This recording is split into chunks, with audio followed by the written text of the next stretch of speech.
This is the Segovia Show.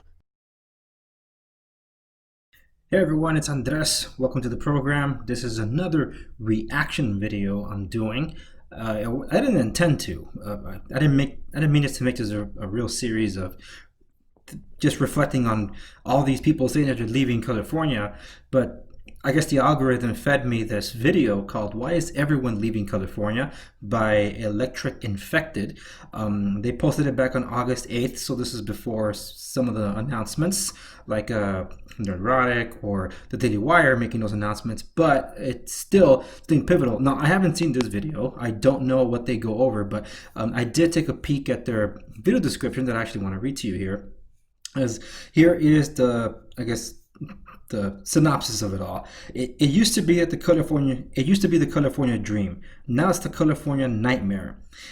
That was basic. In case you haven't heard, a ton of people are fleeing California. You can't blame them. We'll get into all the reasons why later, but the overall theme here is California sucks now. A total of 691,321 people moved from California to another state last year. That's more than the whole state of Wyoming every single year. And that was more than the previous year. It's like the dam breaking and people and all the California people are spilling out all over the place. I'm sure there's a lot of people moving here too. About 500,000 people decided to move to California last year for whatever reason, I don't know. Maybe because it's warmer or for a job maybe. Anyways, the negative migration was the ninth year in a row for California. There are only a handful of other states that can claim that. Californians are moving to places like Texas, Florida, Arizona, Oregon, Washington, Colorado, and even New York. People are leaving the state of California in droves, and it could leave a lasting mark on the world's fifth largest economy. Now, yes, and I can already chime in on something here that based on the 2020 census that's being taken in California, there is a very real concern for those that are in politics that for the first time, that California not only did not gain a seat in the House of Representatives from the last census, there's a real danger they're going to lose seat counts on the House of Representatives, because the way it works is your population count, it's divided into whatever algorithm, and that's how many representatives you get assigned to your state. Senators remain as two. The House of Representatives is based on the population of said state, and in this case, we might actually lose a seat after not gaining one in the last census. So that's how many people are leaving, folks. Let's check this video out. This looks interesting. Joe Rogan is leaving Los Angeles. A person like Elon Musk saying no to California. You love California, but you are seriously considering leaving the state. So this is what's going on. I am leaving California. I love the state of California, but they do not want me here. I, like many others, have gotten out of California. There's been an exodus out of California for quite a number of years now. And why do they have to leave? Federal government says more than a quarter of America's homeless are in California. Any and everywhere you go, in and out of stores, homeless. Violent brawls in broad daylight. The San Francisco neighborhood where crime is getting so bad, people are scared to step outside their own homes. Plus, incidents like this are where hate residents are drawing a line. The most recent statistics from the U.S. Department of Justice show that violent crime rates in some California cities has increased by over 50%. In the shadow of the world-famous Hollywood sign sits the newest L.A. landmark. Piles of uncollected trash. They're everywhere. On the freeways, on the off-ramps, from downtown to the valley. Trash with rats munching on the waste. Much of it the byproduct of 36,000 people living on LA's streets. Yeah, and I don't know if I have probably mentioned it in my reaction video to fleeing California, but there was a hepatitis, I believe, a hepatitis infection breakout among the homeless population in 2019. That was a real concern. It was spreading everywhere. I don't think it started in LA, but it definitely multiplied in LA. I believe it started in San Diego. Either way, it was just breaking out in all these homeless encampments, and with the giant concentration of the homeless cities there in downtown Los Angeles, it was definitely a great concern. So I don't know what type of video this is. This looks and feels like a montage of things. I don't know if it's an introduction to things or if it's just an overview of a lot of the different reasons why people are leaving California. So I don't exactly know where to chime in, but I'm chiming in on this one regarding the homelessness. I hope they kind of address it. If not, there's some more context based on the dangers of having a large concentration of homeless encampments in the cities not doing anything technically about it. Not just the increased violence and the disease outbreaks that there have been, but also in the case of San Francisco, I've talked about it in the previous video and in my regular podcast about the poop patrol that San Francisco's had to implement, and to some extent Los Angeles too, but also the fact that the homeless, because the police can't do anything about vagrants breaking into local businesses, they're scaring away the patrons. That ultimately results in businesses shuttering that can't survive without patrons, and having to constantly go to insurance to try to cover for things that insurance doesn't cover has forced them to shutter their business, and in some cases before the pandemic move out of the state altogether. So this has happened. And just to chime in about the beginning of the video, I don't know who all those people are in the montage, so I can't chime in for that. Maybe it's said somewhere in the tags down here, but you can explore it for yourself. I'll leave a link to this video for yourselves too in the video description down below. And for those of you watching the website, www.dangeroussegovia.com, I'll leave it in the show notes for you to also take a look at the video. The homeless situation is so bad that there are maps dedicated to alerting the public about where there's human feces or needles. Every day in San Francisco, an average of 85 cars are broken into. A SoCal shocker. Los Angeles once again takes top honors for the most gridlocked city in the world. It is official. Yeah. I remember this one time I went to Taiwan for a summer, and while I was there, I was not around for this moment. It was called Carmageddon on the 405 freeway. For those of you in California who know what I'm talking about, this is by the Getty Museum, one of the very famous museum landmarks there. That's just on the hill. There was a bridge that was going to be demolished via dynamite. So a controlled explosion of this bridge, meaning they had to close the entire freeway. Now, for anybody that knows any topography and highways in California, the 405 freeway is basically the only stretch from Santa Monica up into the valley for God knows how many miles. So all that stretch, there is no detour. So that's why everybody was concerned about this huge traffic jam in the main streets or side streets that was going to happen for that weekend of Carmageddon. Ultimately, Carmageddon didn't happen in that respect. I guess people figured, hey, can't travel that way, so they didn't go, or maybe they went around somehow. Either way, it didn't happen. But traffic, yeah, the big concerns of traffic are, and this is some real estate information here, a lot of people, including for the businesses that I run, a lot of them are traveling anywhere from 45 to 60 miles out from their job to get to work. They figured it's cheaper to move out of the city up into the high desert or further out like towards Palm Springs, and then travel to work from there, waking up very early, arriving very late at night, in some cases paying for the toll roads just to get out there. That is cheaper than having to live within the city. The high cost of living is a true concern, and it looks like they're covering this in the next montage here. LA is the least affordable city in the entire country to buy a home. We spoke with some young people tonight who say they are afraid they'll never be able to buy a house because of these soaring prices. As Bay Area home prices go up, those who cannot afford them leave. Okay, so this is the only commentary I'll make here, and I've said it so many times before. Los Angeles, San Francisco have had rent control for decades. So why can't people afford to live there? If rent control, which is meant to be the solution for a rent cap or control prices of rent, isn't working, and there's increased homelessness in gentrified areas, why do we insist on getting more rent control? The opposite then must be true. We need to get rid of it.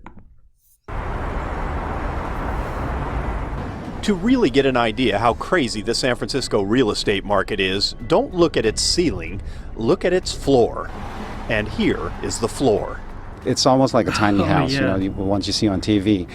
This house at 459 Ralston Street in the Merced Heights district is reportedly the cheapest single-family home for sale in the city. Listed for only $649,000, the two-bedroom cottage is less than 600 square feet, and every room needs a complete overhaul.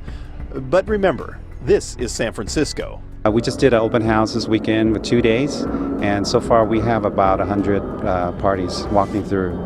So it's going to be very competitive. Built before the 1906 earthquake, no one even knows how old it is, since all the records were destroyed in the fire.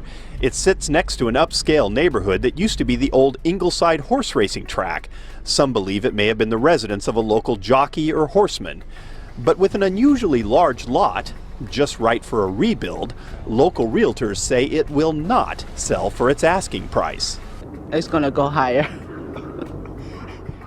Is that crazy to you, like it is to the rest of us? It is very crazy that the price is so high that a lot of people cannot afford it. I've been told I wouldn't even be able to compete. They'll probably get $800,000 to $1 million for it. While cash investors compete to level places like this and build bigger, guys like Kevin Day don't stand much of a chance of finding a place to live in the city. And that's a problem, because Kevin is a San Francisco firefighter. There are so many people that have a leg up on me just because they have extra cash, extra people investing, and it's just me. And I'm looking for a place that I can fix up. You know? When a man charged with protecting a city can't even afford a house like this, something is seriously out of whack. Who knows? I might have to stay in my small studio apartment until I retire. Property taxes in California were about $7,200 a year, and our property taxes here are $2,800 a year. For the 40ers, moving to Nashville has allowed them to save for retirement. Scott no longer has to work 80-hour weeks. They traded in this 3,100 square foot house on a small lot in LA for a larger house on 7 acres in Tennessee, which even includes a building for their business. Somehow we have made it. Yes. This is a common thread, and I want to chime in on both. I want to hear both stories because it looks like they're talking about the Cal exit now. Cal exit, the situation with people not being able to compete, like a regular buyer being able to compete for a property, is a very real thing. I get calls all the time from people that want to buy. They say, hey, look, I waited for the prices to go down. They don't seem to be going down, so I want to strike now while interest rates are down. I'm an FHA buyer, and I want to be able to buy a property I can fix up. Well, first off, with an FHA, you can't buy, so you got to go conventional. So I'm like, okay, conventional. Like, okay, great. So you can buy a more or less fixer-upper with conventional. And in the areas they want to pick, they can't afford it. And if they can't afford it, they're outbidded. People get frustrated. I remember one of my first buyers, in fact, it was my first buyer that I dealt with. They were getting very demoralized going to so many houses every single weekend and not being able to get a bid in. And I've sold properties where I had agents ask me, are you really going to show our offer to your seller? And I told them, look, I'm not like other agents. I say what I mean, and it's illegal for me to withhold your offer, but I will show your offer. And some of them expressed just their discouragement in so many offers that they placed for so long. Some people looking for a house for a couple of months and just getting desperate, offering over asking to try to get a leg in through the door for even consideration for their offers. And at times they just don't get it. It's sad. And the flip side is true also for renting. I've seen that for renters. I was renting out a leased property in Santa Ana as a duplex that I managed there, and there's only one that was available. And I was getting calls and emails from the landlords asking, hey, you are listing this relatively high. Well, yeah, we're offering a good product, and it rented for higher because the tenants were competing for it. But the shocking part was that one unit was literally looked at probably, if I round up, it would be like 1,000 people. That's just crazy. That's why it went for higher. So just giving you an idea of what's going on out there. And yes, the trading in of look, I sold my property here to get something bigger out in another state. Absolutely. That happens a lot. Just like looking to invest, let's say $100,000 here, yeah, you probably won't get anything. But you can take that same $100,000 and buy maybe a mansion in Oklahoma with a lot of land. You can do that. Untenable for people to run businesses here. Toyota is just the latest in a string of jobs and companies pulling out of California. You don't like doing business in California anymore, do you? You know, Stuart, it's a nightmare for business owners. 5.5 businesses a week are leaving California.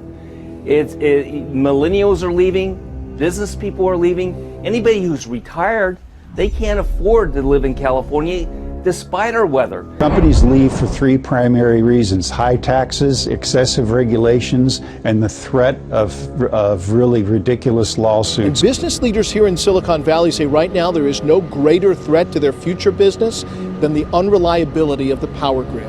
I mean, California is doing everything they can in terms of taxes, in terms of regulation, to get great companies out of here. And Silicon Valley right now is, the entire conversation is, why am I here? Why am I paying these prices? Why am I dealing with dysfunctional government on the local level, on the state level?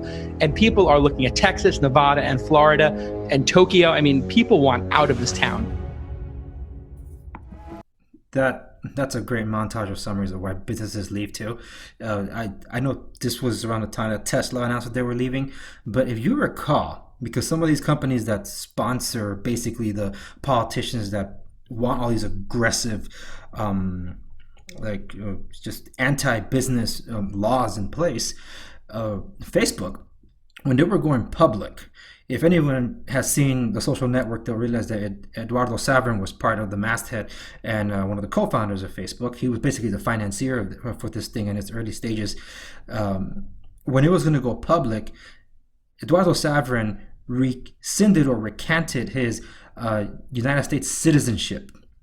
So he was no longer a United States citizen. And by doing that, he saved so much in taxes as soon as it went public. It was considered a very smart move. I thought it was pretty selfish of him. But hey, you're looking after your own interest because you were going to pay a boatload of money had he stayed as an American citizen when Facebook went public. Look it up. It's crazy.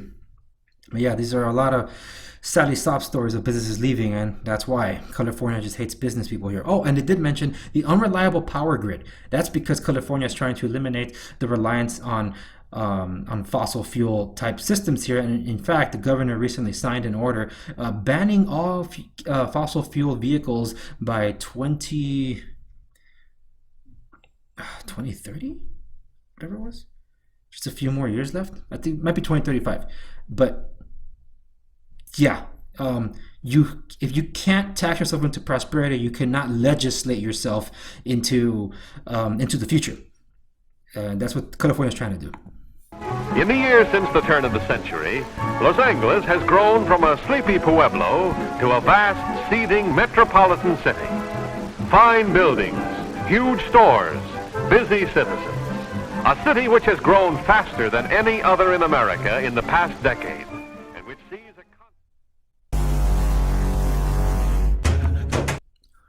All right, I gotta tell you, this was a great video summarizing the majority of the points for why people are fleeing California.